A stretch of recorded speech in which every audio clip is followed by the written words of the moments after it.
ચંડોળા તળાવ વિસ્તારમાં હાલ અમે ઉપસ્થિત છીએ અને ઇતિહાસનું સૌથી મોટું મેગા ડિમોલિશન જે છે તે અત્યારે અમદાવાદ મ્યુનિસિપલ કોર્પોરેશન અને પોલીસ દ્વારા કરવામાં આવી રહ્યું છે। હું સીધા દ્રશ્ય પહેલા પ્રીતિ આપને બતાવવાનો પ્રયાસ કરીશ। હાલ આપ જે જોઈ શકો છો કે ડિમોલિશનની કામગીરી જે વહેલી સવારથી જે શરૂ કરવામાં આવી હતી અને અત્યારે સતત આ કામગીરી ચાલી રહી છે। 74થી પણ વધુ જેસીબી જે છે તે આ અલગ અલગ વિસ્તારમાં અલગ અલગ ટીમ જે છે તે પોલીસ દ્વારા બનાવવામાં આવી છે, કારણ કે 1500થી પણ વધુ ગેરકાયદેસર બાંધકામો જે છે તે ચંડોળા તળાવ આસપાસ કરી દેવામાં આવ્યા છે। વર્ષોથી આ બાંધકામો જે છે તે અહીંયા છે અને તેને તોડી પાડવાની કામગીરી અત્યારે કરવામાં આવી રહી છે। 74 જેટલા જેસીબી છે, 200થી પણ વધુ ટ્રક એટલે કે જે ડમ્પર જે ટ્રક જે છે તે પણ રાખવામાં આવ્યા છે। 3000થી પણ વધુ પોલીસ જવાનો જે છે તે અલગ અલગ જગ્યાએ તૈનાત રાખવામાં આવ્યા છે। ડ્રોન દ્વારા સર્વેલન્સ જે છે તે સતત અલગ અલગ જગ્યાનું જે કરવામાં આવી રહ્યું છે। 1800થી પણ વધુ જે કોર્પોરેશનના જે કર્મચારીઓ જે છે તેને પણ કામે લગાડવામાં આવે છે। એટલે કે આ કામગીરી અત્યારે જેસીબી દ્વારા જે ડિમોલિશનની કામગીરી જે છે તે પ્રીતિ અત્યારે કરવામાં આવી રહી છે। રહેણાંક મકાનો જે છે તે રહેણાંક મકાનો જે ગેરકાયદેસર રીતે બનાવવામાં આવ્યા હતા તેને તોડવાની કામગીરી કરવામાં આવી રહી છે। એટલે કે આ મેગા ડિમોલિશનની કામગીરી જે સતત સવારથી જે શરૂ કરવામાં આવી હતી અને અત્યારે સતત આ ડિમોલિશનની કામગીરી જે છે તે કાર્યરત છે। અને જે મકાનો જે છે કે જે મકાનોમાં જે ગેરકાયદેસર રીતે જે લોકો રહેતા હતા તેઓના ઘર જે છે તે ખાલી કરાવવાની કામગીરી પણ સાથે સાથે કરવામાં આવી રહી છે। તેઓના જે ફર્નિચર હોય કે તેઓનો જે માલ સામાન હોય તેને દૂર કરવાની કામગીરી પણ કરવામાં આવી રહી છે અને ત્યારબાદ એ ગેરકાયદેસર મકાનો જે છે તેને તોડવાની કામગીરી જે છે તે સતત જે ચાલી રહી છે પ્રીતિ। એટલે કે આ કામગીરી અત્યાર સુધીમાં સવારથી જ અત્યાર સુધીમાં જે કામગીરી હતી એને 15થી 20% જેટલું કામગીરી જે છે તે પૂર્ણ થઈ છે, પરંતુ હજુ પણ આ કામગીરી સતત જે ચાલુ છે અને સતત આ કામગીરી આખો દિવસ દરમિયાન જે છે તે ચાલુ રહેવાની છે, કારણ કે 1500થી પણ વધુ ગેરકાયદેસર બાંધકામો જે છે તે તોડવાની કામગીરી જે છે તે અત્યારે કરવામાં આવી રહી છે। પ્રીતિ, સંજય, જે ઘર અહીં જોવા મળી રહ્યા છે, નાની નાની ગલીઓ જોવા મળી રહી છે, તેમાં પણ અહીં જે ઘરો બનાવવામાં આવે છે નાના નાના, ભાડે લોકો ત્યાં રહેતા હતા, તેની પાસેથી ભાડું વસૂલવામાં આવતું હતું અને આજે અત્યારે કાર્યવાહી કરવામાં આવી રહી છે। તમામ લોકોના જે ઘર છે તે પણ તોડી પાડવામાં આવી રહ્યા છે। ગઈકાલે સર્વે પણ કરવામાં આવ્યો હતો। અત્યારની કામગીરી લગભગ આપે જેમ કહ્યું કે 15થી 20% જેટલી કામગીરી થઈ ચૂકી છે। લગભગ દિવસ દરમિયાન જેટલો સમય તો જઈ શકે છે આમાં કાર્યવાહીમાં, સંજય? બિલકુલ બિલકુલ પ્રીતિ, જે છે ગઈકાલે અમદાવાદ પોલીસ કમિશનર પણ અહીંયા પહોંચ્યા હતા અને તેઓએ આખા જે વિસ્તાર જે છે ત્યાં વિસ્તારમાં તેઓ ફર્યા હતા અને તેઓએ જે પ્રકારનો જે આદેશ મળ્યા છે પોલીસ અધિકારીઓ, ઉચ્ચ અધિકારીઓ તરફથી જે આદેશ મળ્યા છે અને ત્યારબાદ પોલીસ દ્વારા જે છે આ કામગીરી જે છે ડિમોલિશનની જે કામગીરી કરવામાં આવી રહી છે એ દ્રશ્ય પણ આપ જોઈ શકો છો કે આ જે કેવા નાના નાના મકાનો, એ દ્રશ્ય પણ હું આપને બતાવવાનો પ્રયાસ કરીશ। જે રીતે આ પ્રકારે ગેરકાયદેસર બાંધકામો જે છે તે બનાવી દેવામાં આવ્યા છે કે જ્યાં લોકોની જે છે જે ચીજ વસ્તુઓ જે છે તે પણ અત્યારે જે છે તેને ખાલી કરાવવામાં આવી રહી છે અને આખું આ ગેરકાયદેસર બાંધકામો જે છે તેને તોડવાની કામગીરી જે છે તે કરવામાં આવી રહી છે। આ જે મકાનો જે વર્ષોથી અહીંયા જે બનેલા છે અને એ મકાનો હવે તોડી પાડવાની કામગીરી, કારણ કે આ લલ્લા બિહારી નામનો જે વ્યક્તિ જે અહીંયા અસામાજિક તત્વ જે છે તે આ અહીંયા જે ચંડોળા તળાવ આસપાસ જે ગેરકાયદેસર મકાનો જે છે કે જ્યાં લોકો બાંગ્લાદેશથી જે ઘૂસણખોરી કરીને આવતા હોય તો તેઓને અહીંયા આશરો આપવાનો આવતો હતો અને તેઓને મકાનો ભાડે આપવામાં આવતા હતા। સાથે સાથે એક જે આખું મેદાન જે છે કે ત્યાં જે સંજય આપની પાસે ફરી આવીશ, મારી સાથે દીપિકા પણ જોડાયેલા છે। દીપિકા, આપની પાસેથી હું જ્યારે માહિતી લઈ રહી હતી આપે પણ ત્યાંના દ્રશ્યો બતાવ્યા, આપ ત્યાં જ ઉપસ્થિત છો, ત્યાંની સ્થિતિ આપ જોઈ રહ્યા છો। અત્યારે લેટેસ્ટ અપડેટ આપ શું જોઈ રહ્યા છો? અત્યારે કેવી સ્થિતિ છે ત્યાં? બિલકુલ આપ જુઓ તો જે મકાનોની અંદર ખાસ કરીને જે કામ ચાલતું હતું તો તમામ વસ્તુઓ સામાન કાઢવાની અત્યારે લોકો તૈયારી કરી રહ્યા છે અને સાથે અહીં જે પ્રકારે લોકો છે તે ખાસ કરીને પોતાનો સામાન ઉઠાવી નાની નાની ગલીઓમાં જે મકાન છે એ મકાનને તોડવાની કાર્યવાહી છે તે કાર્યવાહી હાલ થઈ રહી છે।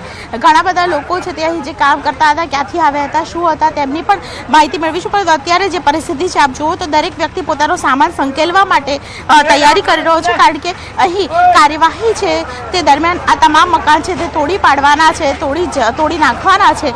લોકો ક્યાંથી આવ્યા હતા તેની વિશે પણ માહિતી મેળવી છું, કારણ કે આ જે મકાન છે તે મકાન આવા એક બે નહીં પરંતુ 1500થી વધારે મકાનો છે તે મકાન તોડી પાડવાના છે. જેસીબી તૈયાર છે ને બસ થોડી ક્ષણોની અંદર આ પ્રકારે મકાન છે તેને તોડી પાડવામાં આવશે. જે પ્રકારની તમામ ગેરકાયદેસર મકાનો છે તે મકાનો તોડી પાડવાની કાર્યવાહી હાલ હાથ ધરવામાં આવી રહી છે. નાની નાની ગલીઓમાં આ મકાન કેવી રીતે ઊભા થઈ ગયા અને ઊભા થઈ ગયા બાદ પણ કોઈનું ધ્યાન શા માટે ન ગયું તે પણ અહીં ઘણા મોટા સવાલો ઊભા કરી જાય છે. અને આ સવાલો વચ્ચે હવે જ્યારે મેગા ઓપરેશન ડિમોલેશન થઈ રહ્યું છે અને આ મેગા ડિમોલેશન દરમિયાન તમામ જે મશીન છે આ જુઓ તો આવા અનેક મશીન અંદરથી મળ્યા છે. આ જે મશીન છે તે કપડાં સીવવાનું મશીન, તે અનેક લગભગ 100થી વધારે મશીન છે. દરેક આ જે જગ્યા છે, દરેક આ જે ઘર છે તે ઘરમાંથી કાઢવામાં આવે છે. ઘણા બધા લોકો પોતાનો સામાન લઈને હવે અહીંથી નીકળવા માટેની તૈયારી કરી છે. કેટલાક લોકો છે તેમની સાથે પણ વાતચીત કરવાનો એક પ્રયત્ન કરીશું. ભાઈ, આ તમારું મકાન છે? નહીં મેડમ, આપણું નથી. આપણે તો ખાલી જોવા આવ્યા છો. અહીંયા ગેરકાયદેસર મકાન કેટલા સમયથી હતા? છે. એ 30-40 વર્ષથી છે. 30-40 વર્ષથી. હા, તો કોઈને ખબર નથી અત્યાર સુધી? બધાને ખબર છે કે સરકારના બધા ખબર છે, નેતાનું ખબર છે, બધાને ખબર છે. બધાને ખબર છે. હા, ગેરકાયદેસર શું બનાવ કરતા હતા અહીંયા આ મકાનની અંદર બધા કબજા કરીને એને બાંધકામ કરે ને ભાડેથી આલવાનું. ભાડેથી આપવાનું? કેટલું ભાડું? આ તો ખબર નથી, આ ભાઈને પૂછો.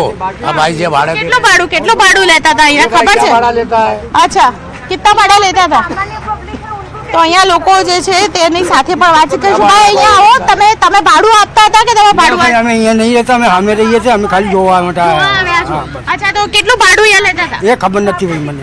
ના નથી. અચ્છા, અને અહીંયા પરિસ્થિતિ શું હતી? તમને અહીંથી એટલું છે, બધા કારીગરો છે, કારીગરો બધા કામ કરતા હતા. આ લોકો બહારથી આવી યુપી બિહારની છે, બધા બહારની નહીં, બધા યુપી બિહારની છે. બધા અહીંયા લોકો કામ કરવા આવે છે. આ લોકો કામ કરવા અહીંયાથી પૈસા કમાઈને જાય છે, બસ એટલું જ છે. આ તો ગેરકાયદેસર અહીંયા ગેરકાયદેસર એક્ટિવિટી. તો લગભગ જે કાર્યવાહી છે તે કરવામાં આવી રહી છે. અહીંયા 25 વર્ષથી રહીએ. આ બધા કેટલા વર્ષથી રહેતા હતા? આ તો નથી ખબર, હું આવ્યા જેટલા સુધી 25 વર્ષથી આ ભાઈ રહેતા હતા, જેમની સાથે વાતચીત કરી. અને 35 વર્ષથી અહીં તમામ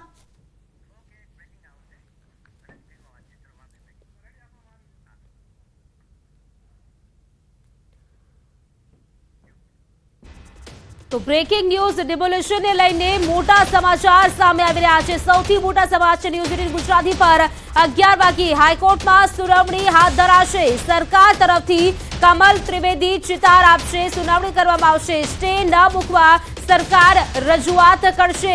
11 વાગે થશે આ કાર્યવાહી. ડિમોલેશનને લઈને મોટા સમાચાર જે સામે આવી રહ્યા છે તેમાં વાત કરીએ તો હાઈકોર્ટમાં આ મામલે સુનાવણી હાથ ધરવામાં આવશે. 11 વાગે આ સુનાવણી છે તે હાથ ધરવામાં આવશે. સરકાર તરફથી કમલ ત્રિવેદી ચિતાર આપશે. સ્ટે ન મૂકવા માટે સરકાર રજૂઆત કરશે. કમલ ત્રિવેદી છે તેઓ જે ચિતાર આપવાના છે. ડિમોલેશનને લઈને આ મોટા સમાચાર હાથ ધરવામાં આવ્યા છે. 11 વાગે લગભગ હાઈકોર્ટમાં મામલે સુનાવણી હાથ ધરવામાં આવશે. સૌથી મોટા સમાચાર ન્યૂઝ 18 ગુજરાતીની ટીવી સ્ક્રીન પર આપ જોઈ રહ્યા છો. અહીં વાત કરીએ તો સ્ટે ન મૂકવા માટે સરકાર તરફથી રજૂઆત કરવામાં આવશે. સરકાર રજૂઆત કરવાની છે હાઈકોર્ટમાં. ડિમોલેશનને લઈને જે રજૂઆત છે તે કરવામાં આવશે. 11 વાગે હાઈકોર્ટમાં આ સુનાવણી હાથ ધરાવવાની છે. તેમાં વાત કરીએ તો સરકાર તરફથી કમલ ત્રિવેદી છે તેઓ ચિતાર આપવાના છે અને સ્ટે ન મૂકવા માટે સરકાર રજૂઆત કરશે. તો 11 વાગે આ સુનાવણી થવાની છે. તેની પહેલા વાત કરીએ તો હાઈકોર્ટમાં આ સુનાવણી થવાની છે લગભગ 11 વાગે આસપાસ. તેમાં હાઈકોર્ટમાં જે સુનાવણી હાથ ધરાશે સરકાર તરફથી કમલ ત્રિવેદી તેનો ચિતાર આપવાના છે.